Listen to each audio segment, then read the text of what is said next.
एक मित्र लिखते हैं कि क्या ऊर्जा के ब्लास्ट होने से कोई नुकसान होता है। एक खास दिन वो मेंशन करते हैं जब से इसकी शुरुआत हुई, और लिखते हैं कि इनके माथे पर हल्की सी बिंदी आई, तभी से वो लिखते हैं कि मैं खोजने लगा और मुझे अब तक इस सवाल का जवाब मिल नहीं रहा है और ये बढ़ती जा रही है। बहुत कुछ प्रयास किया, गुरु खोजा, कुछ नहीं मिला। आपसे उम्मीद करता हूं कि मुझे राहत मिले।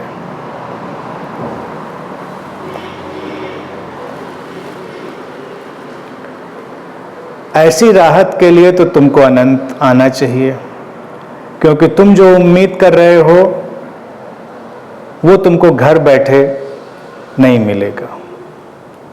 कुछ चीजें तुमको आमने सामने ही समझनी पड़ेंगी, देखना पड़ेगा। ऊर्जा का ब्लास्ट क्या होता है, विस्फोट क्या होता है, पहली चीज तो तुमको यही समझनी पड़ेगी। ये किसी बम की तरह होता है। आजकल तुम बम का विस्फोट अच्छी से तरह से समझ सकते हो। ऊर्जा का ब्लास्ट मतलब क्या? आध्यात्मिक जगत में यह बात बहुत चलती है कि ऊर्जा का विस्फोट हमारे अंदर हो गया, तो लोग वो बाहर किसी बम के विस्फोट की तरह देखते हैं कि धड़ाम से कोई चीज हुई और अंदर पता नहीं क्या क्या हो जाएगा। ऐसी कोई ऊर्जा किसी के भी अंदर कभी भी विस्फोट में नहीं आती। ये केवल एक टर्मिनोलॉजी है जिसका कई जगह उपयोग किया जाता है। कई कुंडलनी साधना में, चक्र साधना में, तमाम जगह ऐसे शब्दावली का, ऐसी टर्मिनोलॉजी का उपयोग किया जा सकता है। तो उसके अपने मायने हो सकते हैं, उसको समझाने के तरीके हो सकते हैं, जिनके लिए तुमको प्रयोग करने पड़ेंगे, समझना पड़ेगा, देखना पड़ेगा। व्यक्ति के अंदर उसकी सचेतनता का विस्तार होता है, यानी कि उसके होश का, उसकी अवेयरनेस का विस्तार होता है। यानी कोई कम अवेयर है, कोई ज्यादा अवेयर हो जाता है, कोई कम सचेतन है, कोई ज्यादा सचेतन हो जाता है। इतना अंतर पड़ता है। लेकिन ये ऊर्जा, ये हमेशा से है, जैसी थी वैसी है। वो अपने ही ढंग से अपना काम कर रही होती है। मूल रूप से उसको जीवन ऊर्जा कह सकते हैं। जीवन ऊर्जा के अपने प्रवाह हैं, अपने ढंग। उस विषय को हम छोड़ भी दें, उस विषय को हम अलग छोड़ दें, क्योंकि वो तुम्हारे प्रश्न से संबंधित नहीं है। प्रश्न में तुम विशेषता कहते हो कि तुम्हारे माथे पर कोई बिंदी उभर आई। अब तुम सामने होते तो मैं देखता कि क्या बिंदी उभर आई। अब ऐसे तो प्रश्न पढ़कर ये बताना बड़ा मुश्किल है कि क्या बिंदी उभर आई, लेकिन फिर भी मैं एज्यूम कर सकता हूं कि जो भी बिंदी उभरी हो वो बिंदी है। उसका तुम्हारे ध्यान साधना से क्या मतलब? तुम किस बात के लिए गुरु खोज रहे हो और किस बात के लिए तलाश कर रहे हो? उस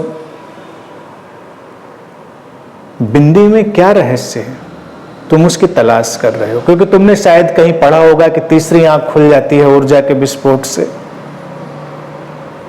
तो इतनी जोर की ऊर्जा अंदर जागेगी और एक्सप्लोड होगी कि सामने तुम्हारे कोई निशान पड़ जाएगा। ऐसा कुछ होता नहीं, स्पष्टता ऐसा नहीं होता कहीं भी। तुम इसका पहले तो मेडिकल डायग्नोसिस करवाओ।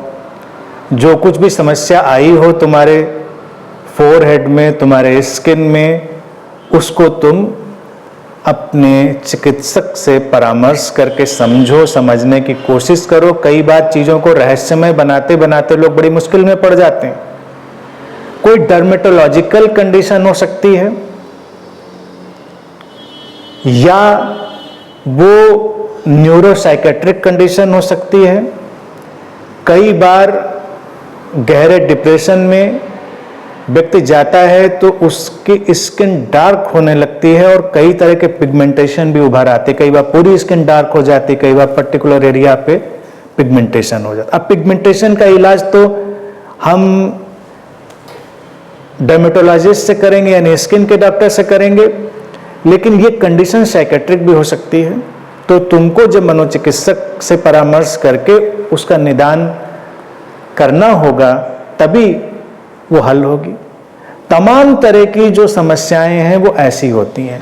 अध्यात्म में क्या है, हम सब चीजों को गड्ढमड्ढ कर लेते हैं, जोड़ लेते हैं। कोई भी चीज ऐसी हो वियर्ड सी जिसका हमें कोई उत्तर न मिल रहा हो, तो हम मान लेते हैं कि आध्यात्मिक चीज होगी। किसी के रीढ़ में समस्या हो जाए तो कहेगा कहीं कुंडलनी तो नहीं जाग रही। तमाम लोग ऐसे आ जाते हैं, रीढ़ में दर्द हो रहा है, गर्म लग रहा है, कुछ उठ रहा है, कुछ गिर रहा है, बाद में पता चलता है स्लिप डिस्क का शिकार हो चुके, या पता चलता है कोई और समस्या उनको खड़ी हो गई। वक्त रहते पहला मेरा हमेशा परामर्श यही होता है, डायग्नोसिस कर लेनी चाहिए ताकि बाद में पछताना ना पड़े। तुम लिखते हो वो बिंदी बढ़ती जा रही है, अब मुझे नहीं पता इससे तुम्हारा आशय क्या है।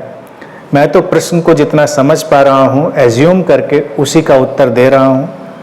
कोई कंडीशन ऐसी होगी जो बढ़ रही, लेकिन इससे तुम्हारे ऊपर क्या अंतर पड़ रहा है, तुम्हारे जीवन में क्या अंतर पड़ रहा है, तुमको ये देखना पड़ेगा। हाँ, तुम किसी मूढ़ गुरु के पास चले जाओ तो तुमको तमाम उपाय बता सकता है, ये भी कह सकता है कि हाँ ये तो बहुत अच्छी बात हो गई और तीसरी आंख खुलने वाली है, या तमाम तरह की चीजें।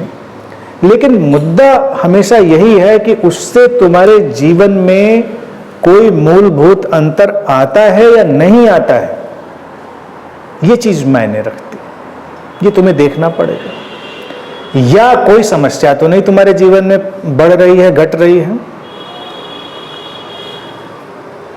अब मैंने जो आने की बात कही वो इसलिए कही कि जब ऐसे प्रश्न लेकर कई बार लोग मेरे पास आते हैं तो ये प्रभाव बातचीत का और इतनी स्पष्टता का उनके मन पर ऐसा होता है कि मन से उनकी ग्रंथियां हट जाती हैं और उनको निदान मिल जाता है।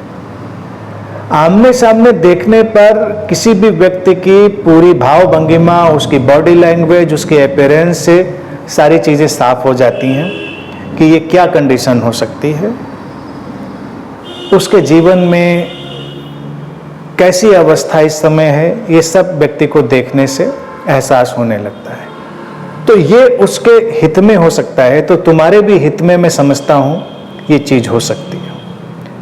इस पर तुम्हें सोचना पड़ेगा और इन चीजों को मिस्टिफाई करने से बचना होगा। क्या है क्या नहीं है इसकी खोज पड़ताल करो और अपने जीवन में शांति पर काम करो कि जीवन में तुम्हारे शांति कैसे आए, शांति का स्तर कैसे बढ़े, तुम्हारे जीवन में सजगता का स्तर कैसे बढ़े। इन सब चीजों पर सोचो। असली अध्यात्म वही है। ये सब चीजें अध्यात्म का हिस्सा भी नहीं है जिन पर तुम सोचना चाह रहे हो।